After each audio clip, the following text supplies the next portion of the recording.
Listener, अस्सलाम वालेकुम। खूबसूरत लफ्जों का सफर, कहानी मोहब्बत दिल पर दस्तक, एपिसोड एपिसोड 60। कहानी को आगे सुनने से पहले चैनल को सब्सक्राइब, कहानी को लाइक शेयर करना ना भूलें और साथ ही बेल आइकन भी दबाएं ताकि आपको नई कहानी की नोटिफिकेशन आज जल्द से जल्द मिले। चलिए आगे सुनते हैं कहानी। ये तो इनकी मोहब्बत है जो वो खुद तुमसे दूर नहीं करना चाहते। ओहो, फिर तो नौफिल भाई को आपसे इश्क होना। शादी से लेकर अब तक एक दिन के लिए भी आपको खुद से दूर नहीं किया। उसकी जवाबी शरारत को अपने किस्मत की सितम जरफी पर हंसने लगी। हाँ बिल्कुल, इनका बस चले तो मुझे छूने वाली हवाओं का भी इस घर में दाखिल होना बंद कर दे। सिटिंग रूम में दाखिल होते हुए एक धीमी आवाज में बोली तो निगी गहरी सांस भर के रह गई, जबकि वह अनस से मिलने लगी। घर में सब कैसे हैं? उन लोगों को भी ले आते, वह कह रही थी।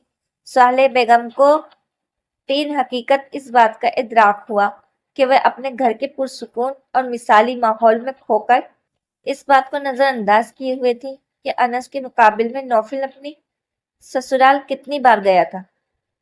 भला कितनी बार? वह वाकई परेशान कुन सोचों में घिरने लगी।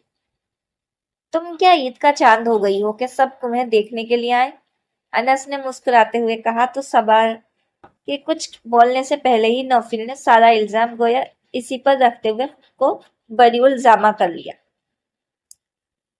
यही बात मैं उन्हें समझाता हूँ भाई, शादी के बाद मैके वाले छूट तो नहीं जाते ना, मगर उन्हें अपने घर की दिलचस्पियों के अलावा और कुछ सूझता ही नहीं। ये तो शुरू ही से ऐसी है और पता है सबसे ज्यादा जिम्मेदार तबीयत ही इसने पाई है। घर को संवारना, निखारना, हर वक्त किचन में घुसकर नित नई डिशेस तैयार करते रहना। सच में तो तरस गया हूँ इसके हाथ के खानों को। अनस के लब व लहजे से मोहब्बत की आँच उठ रही थी। मान जाए कि अंदाजे की मोहब्बत और नरमी सबा के दिल को उदास करने लगी। उसकी बदलती रंगत नौफिल की गहरी निगाह से बच नहीं पाई थी। अरे क्या निगी ने वहां अपने जौहर दिखाने शुरू नहीं किए? ये भी किचन की मास्टर न सही मगर स्टूडेंट तो रह ही चुकी है, वह मुस्कुराते हुए कह रहा था।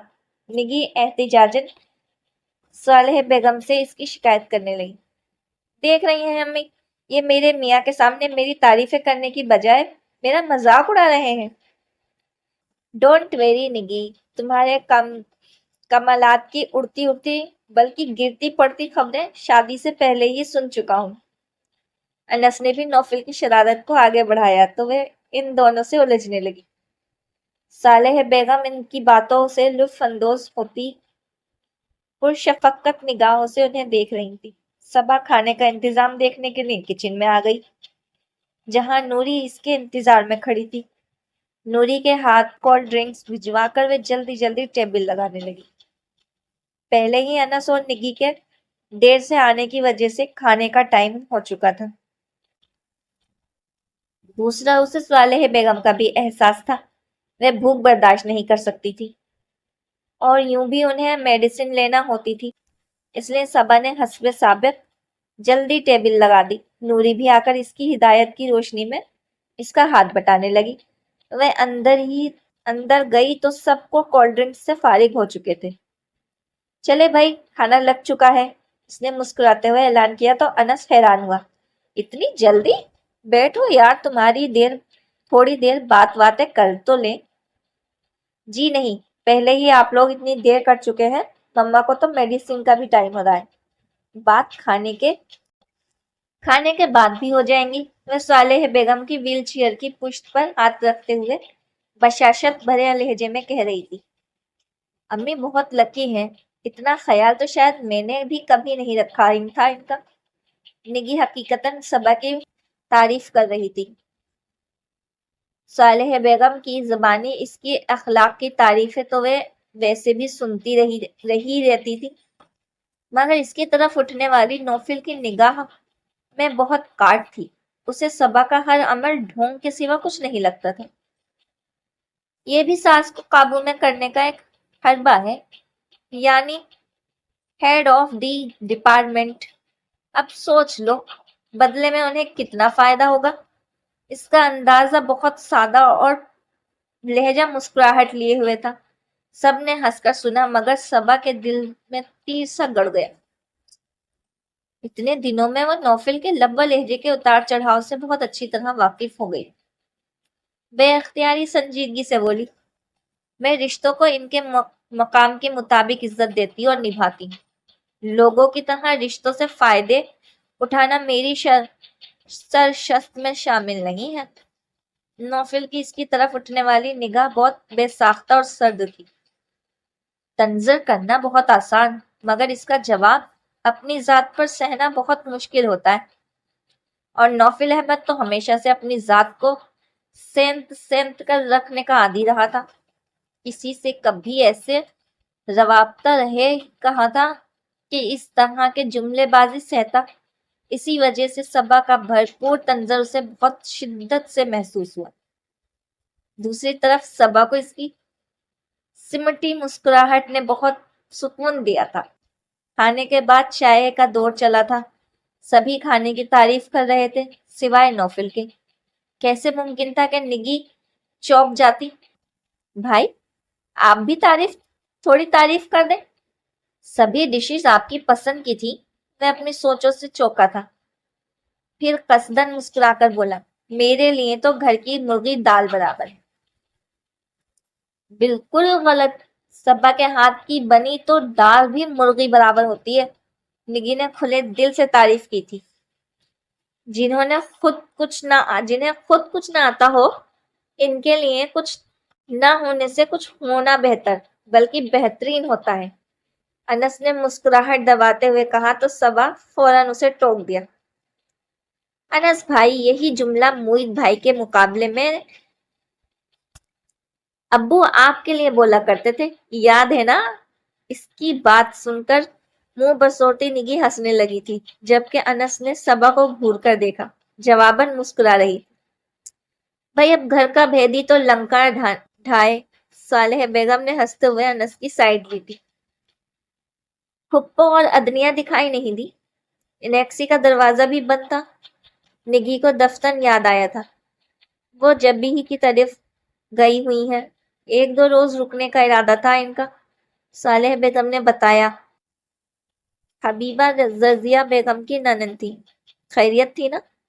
نگی نے پوچھا تو وہ سرسری انداز میں بولی، خیریت ہی ہے، ان کی بچی کے رشتے کا کوئی معاملہ تھا، اسی سلسلے میں زرینہ کو بلایا ہے۔ نگی نے مطمئن ہو کر سر ہلا دیا۔ باتوں کے دوران ٹائم کیسے گزرا پتہ ہی نہیں چلا۔ 11 بج رہے ہیں۔ انس سے رہا نہیں گیا تھا۔ کلائی الٹ کر ٹائم دیکھتے ہوئے بولا تو نگی یوں انسنی کر گئی جیسے اس کی طرف دھیان ہی نہ ہو۔ حالیکہ کتنی ہی دیر سے وہ اسے مضطربانہ انداز میں پہلو بدلتے دیکھ رہی تھی۔ میرے خیال میں اب چلنا چاہیے، میں مجبوراً نگی کو متوجہ کرتے ہوئے بولا تو صالح بیگم نے کہا، آج یہیں رک جاؤ دونوں۔ نہیں آنٹی، صبح آفس جانا ہے اور ہو سکتا ہے کل مجھے اسلام آباد بھی جانا پڑے۔ انس نے بڑے طریقے سے معذرت کر لی تھی۔ پھر وہ موتوقع نظروں سے نگی کو دیکھنے لگا جو ابھی بھی اٹھنی ہی نہیں تھی۔ تو پھر آپ جائیے کیونکہ نگی یہیں رہے گی۔ صبا نے نگی کے شانے پر بازو پھیلاتے ہوئے اطمینان سے کہا تو وہ ہڑبڑا کر رہ گیا۔ یہ رہنے کے ارادے سے تھوڑی آئی تھی، اور ویسے بھی میں 3-4 روز کے لیے اسلام آباد جانے والا ہوں، پیکنگ کا بھی مسئلہ ہوگا۔ یہ تو اور بھی اچھی بات ہے، آپ اطمینان سے اسلام آباد جائیں، نگی 3-4 دن یہاں رہ لے گی، اور جہاں تک بات ہے پیکنگ کی تو ہمراہ اور زوہی ہے نا، وہ کر دیں گی۔ وہ تو جیسے سب کچھ طے کیے ہوئے تھی۔ اس کے ساتھ ساتھ انس کو نگی پر بھی غصہ آنے لگا، جو اب نظریں بھی نہیں ملا رہی تھی۔ حالیکہ وہ اچھی طرح جانتی تھی کہ انس سے اسے کسی طور بھی یہاں چھوڑنے کو راضی نہیں تھا۔ اوکے، اگر نکی کی مرضی ہے تو، میں سنجیدگی سے کہتا اٹھ کھڑا ہوا تو نگی کے ہونٹوں پر مسکراہٹ کھل گئی۔ اگر آپ مجھے پہلے بتا دیتے کہ کل آپ اسلام آباد جا رہے ہیں تو میں پہلے ہی سے رہنے کا پروگرام بنا کر آتی۔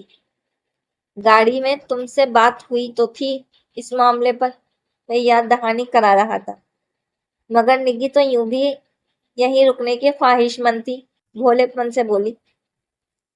तो फिर ठीक है, जब इस्लामाबाद से वापसी हो तो मुझे फोन कर दीजिएगा, मैं आ जाऊंगी। कोई और वक्त होता तो अनस इसके हवास दुरुस्त कर देता, मगर ससुराल में बैठकर मैं सिर्फ सोच ही सकता था। बहरहाल उसे निगी पर सख्त गुस्सा था। ओके, फिर मैं चलता हूँ। मैं यूं ही संजीदा सूरत लिए सालेह बेगम के आगे झुक गया तो उन्होंने इसके सर पर दस्त शफकत रख दिया। नौफिल ने बगल गिर होने के बाद वे सबा से मिला, मगर पोर्च में पहुंचे, गाड़ी में बैठने और फिर गेट से बाहर निकलने तक भूले से भी इसने निगी की तरफ नहीं देखा था, जो इसके गैर मुतवक्का खामोशी और संजीदगी पर गौर ही करती रह गई।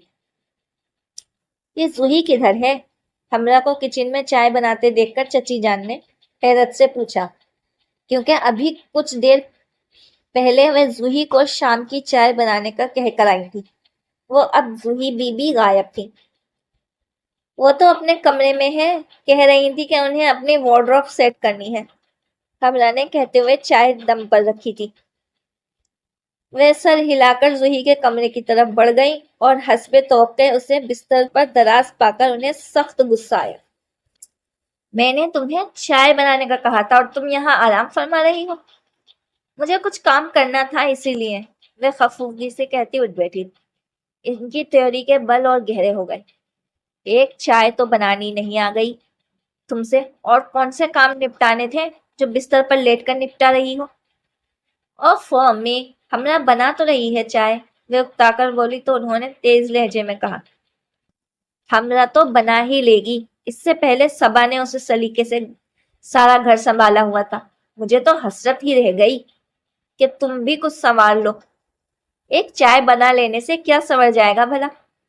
तुम्हारी जिंदगी तो संवर ही जाएगी, वे चिढ़कर बोली तो जूही जैसे दफ्तन ही इनकी नाराजगी का मतलब पा गई। मैं जैसी हूँ वैसी ही बहुत अच्छी हूँ, मेरा यूं भी बहुत अच्छा गुजारा हो जाएगा, वे तीखे लहजे में बोली थी। फजूल बातें मत करो, कुछ अरसे में शादी हो जाएगी और रोटी तक डालनी नहीं आती थी तुम्हें। मोहित तो आदि है बेहतरीन खाने का,